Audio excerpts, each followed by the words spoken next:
Bom, agora nós vamos dar uma olhada em atrofia e hipotrofia. Tá? Esses dois termos são intercambiáveis. A atrofia e hipotrofia são sinônimos. Então, a gente tem definição aqui, tá? Atrofia é uma resposta ativa, um ambiente alterado, que tem como consequência a redução do tamanho de órgãos ou células e das suas funções. Normalmente o número de células permanece mais ou menos o mesmo. Tá? Pode haver diminuição, mas isso é olhado muito mais agora do ponto de vista macroscópico e, lógico, a gente vê as células menores também. E uma coisa importante é que é um processo ativo. Tá? Esse não é um processo passivo. Existe um gasto de energia para a célula se adaptar a essa condição. Tá? Antes de mostrar os exemplos, lá no texto eu deixei para vocês, é importante não confundir com esses outros termos aqui, tá? Que estão relacionados a processos congênitos. Tá? O indivíduo nasce, não são processos adquiridos. Então, quando nós falamos de atrofia, um processo adquirido, esses outros três processos congênitos. Hipoplasia, o desenvolvimento incompleto, por exemplo, de uma mandíbula, de um ventrículo. Tá? Aplasia, o órgão não é formado, por exemplo, o indivíduo não tem um rim. E atresia, a gente vai ter a ausência de uma passagem ou orifício, tá? Esôfago, colo uterino, vagina, válvula cardíaca. Tá? Todos condições congênitas e não condições adquiridas. Então, portanto, esses três aqui não são processos adaptativos. Do ponto de vista de nomenclatura, a única exceção existe em aplasia, que é a aplasia de medula óssea, tá? Também chamada de anemia aplástica. Tá? Essa é uma condição adquirida de causa desconhecida, onde basicamente a medula óssea para de produzir elementos do sangue. Então, uma condição bastante rara. É a única exceção para essa nomenclatura. Tá? Então, aqui alguns exemplos para ficar bem claro essas alterações, tá? Todas congênitas. Então, aqui uma malformação cardíaca congênita, tá? Síndrome do coração esquerdo hipoplásico, onde a criança tem hipoplasia do ventrículo esquerdo, o ventrículo esquerdo não se desenvolve, existem outras lesões, mas a gente vê aqui só existe o ventrículo, a câmara do ventrículo é essa estruturinha aqui rudimentar, tá? E o músculo bem pouco desenvolvido. Aplasia renal, o rim não é formado, aqui a gente vê no raio-x, tá? Isso é compatível com a vida, a pessoa pode nascer com um rim e viver normalmente. Então aqui um raio-x com contraste, a gente vê aqui o contraste preenchendo bexiga, ureter, cálice renal. Do lado esquerdo, o lado direito nós não temos o rim presente. E aqui um exemplo de atresia do esôfago, tá?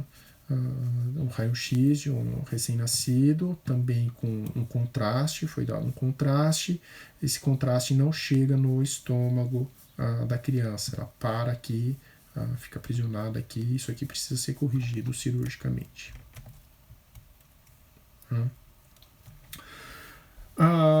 Assim como a hipertrofia e a hiperplasia, a atrofia e a hipotrofia podem ser tanto fisiológica quanto patológica. Tá? A fisiológica a gente vai ver na senilidade, então todos nós, à medida que envelhecermos, vamos ter algum grau de atrofia, algum órgão vai atrofiar, o cérebro pode sofrer algum grau de atrofia, o coração, mesmo toda a nossa estrutura. Todos nós já tivemos uma atrofia fisiológica de um órgão nosso, que é o timo, tá? Nós nascemos com timo, tá? Um órgão linfóide que fica sobre o externo. à medida que a gente vai avançando na infância, caminhando para a adolescência, o timo sofre atrofia e, eventualmente, no adulto é uma estrutura rudimentar. As mulheres na menopausa, os órgãos relacionados à reprodução vão sofrer atrofia, a mulher não pode se reproduzir, então o organismo deixa de perde aquele estímulo trófico hormonal para manter aquelas estruturas prontas para a reprodução. Então, como não vai ocorrer mais reprodução, esse estímulo trófico, ao cessar, as estruturas diminuem de tamanho. Nem sempre a gente vai ter nessas condições aí déficit funcional. Tá? Existe uma série de situações mesmo. Uma atrofia do cérebro na senilidade não significa que o indivíduo tem um déficit cognitivo. Tá? Por se tratar de um processo fisiológico, um processo adaptativo, isso tudo pode se manter funcional sem déficit. Quando temos processo patológico, aí sim podemos ter problemas. Mecanismo de atrofia, quando a gente olha o órgão como um todo, a apoptose, tá? Importante, remoção de células, morte celular programada e encolhimento celular, tá? Tanto por autofagia quanto pelo proteassomo 26S. A autofagia também pode estar envolvida com morte celular, existe uma morte celular autofágica que também pode participar desse processo de atrofia. Tá? Então, aqui um exemplo, o vacúolo autofágico no miocárdio do rato. Então, a gente vê aqui o processo, tá, de fusão de um lisossomo com um vacúolo autofágico, onde a gente tem aqui parece ser mitocôndrias, tá? Então, no processo de diminuição, as estruturas têm que ser removidas de alguma maneira, tá? E esse é um processo principalmente para remover organelas, tá? E aqui já o autofago lisossomo, onde a gente vê já o lisossomo fundido, tá? E aqui uma porção de uma organela sendo degradado. E esse material aí, o produto de degradação, termina sendo reprocessado pelo corpo do indivíduo. A atrofia tem como causas, tá? A gente vê uma série de situações que envolvem diminuição de função, desnutrição, diminuição de fluxo sanguíneo, pressão local, oclusão de ductos, efeito hormonal, idade avançada e desnervação. Aqui a gente tem uma mistura de situações tanto fisiológica quanto patológica e a gente vai ver alguns exemplos. Tá? Aqui o miocárdio pode sofrer um processo de atrofia chamada atrofia parda. Tá? Isso ocorre pela presença de lipofuscina. Vocês viram esse pigmento na aula de pigmentações patológicas. Esse coraçãozinho pequenininho aqui é um coração de um indivíduo idoso. A gente vê que a coloração dele é mais pardacenta, tá? Então, além desse tamanho diminuído. Como referência, a gente tem um órgão aqui, um coração normal, com sua coloração normal. Então, além de pequeno, a gente tem essa coloração presente. O pigmento lipofuscina nada mais é do que restos do processo de autofagia. Então, nem tudo que a célula degrada termina sendo totalmente quebrado e reaproveitado. Existem algumas lipoproteínas que não são degradáveis pelo metabolismo celular e que terminam ficando retida dentro da célula. Isso aqui não é um processo patológico, tá? Isso aqui, o indivíduo como um todo, ele sofreu atrofia, tá? Ele diminuiu de estrutura, tem pessoas que passam por isso, tá? Ao longo da vida, no processo de velhice, eles vão ficando menores e o coração também fica menor e a gente vê esse resíduo do processo de autofagia sem consequências, grandes consequências funcionais para essa pessoa. A diminuição de função uma coisa que a gente vê quando a gente tem imobilidade do músculo, tá? O músculo não é utilizado. Então, essa imagem a gente vê aqui a perna direita desse indivíduo com a estrutura muscular menos evidente do que a perna esquerda.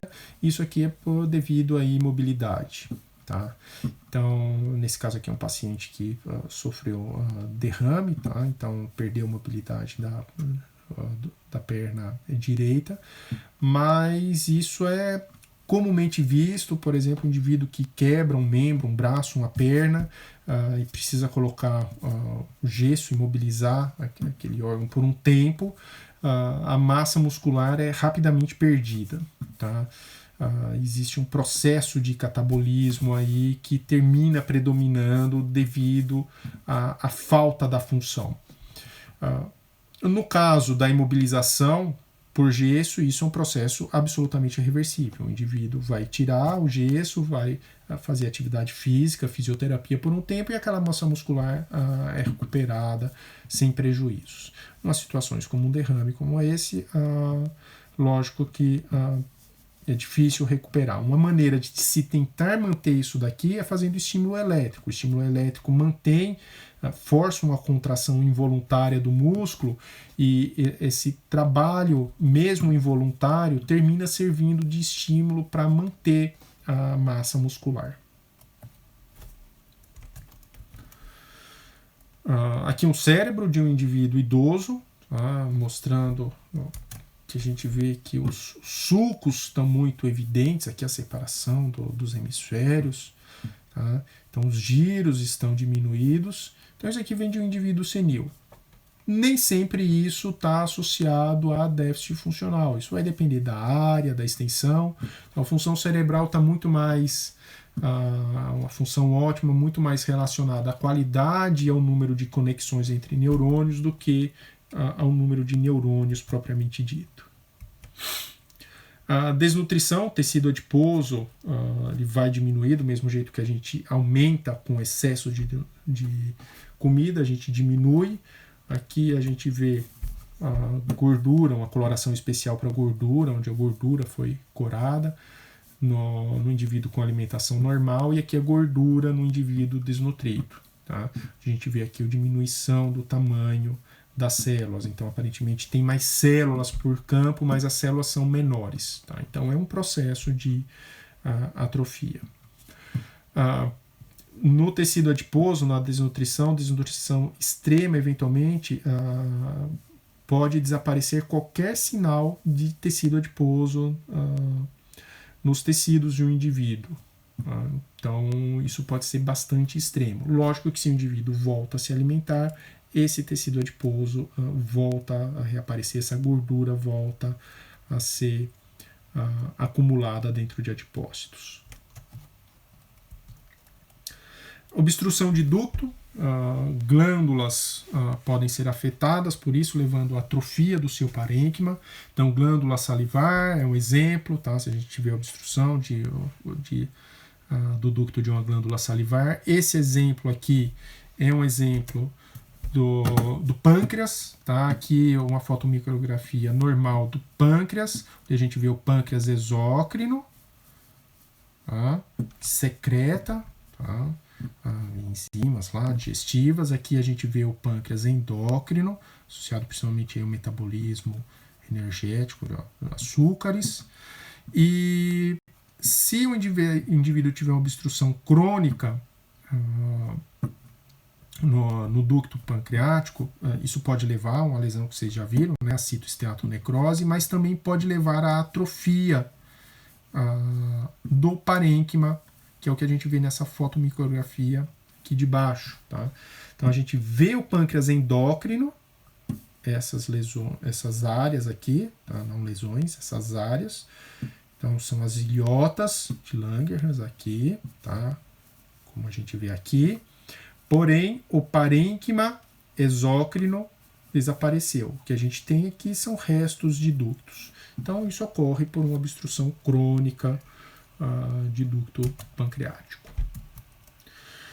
O músculo esquelético, a sua estrutura depende não só da função, então a pessoa precisa movimentar, a gente viu o caso lá do que ocorre se o indivíduo fica imobilizado, né? E depende também do estímulo trófico do sistema nervoso central. Tá? E se a gente tiver uma secção de um nervo, tá? A área inervada, isso pode ser parcial, aquela área inervada vai perder esse estímulo trófico e as células ali presentes vão sofrer atrofia. Essa fotomicrografia aqui é uma fotomicrografia de rato, de músculo esquelético de rato, onde foi feita uma secção parcial de um nervo, tá? E a gente vê que algumas células têm o seu tamanho normal, sua estrutura normal, porém, os pontos em que aquelas fibras que foram seccionadas chegam, as células perderam esse estímulo, então as células estão menores, elas diminuíram de tamanho, então sofreram atrofia. Então aqui o músculo como órgão, ele pode até se manter funcional. A gente tem unidades celulares aqui funcionais, capazes de fazer contração. Tá? E entre elas nós temos algumas que sofreram atrofia. Então, o estímulo trófico aí para o músculo esquelético é extremamente importante para a manutenção da sua estrutura. Não só esse estímulo nervoso, mas também o fato dele funcionar, de contrair, é extremamente importante.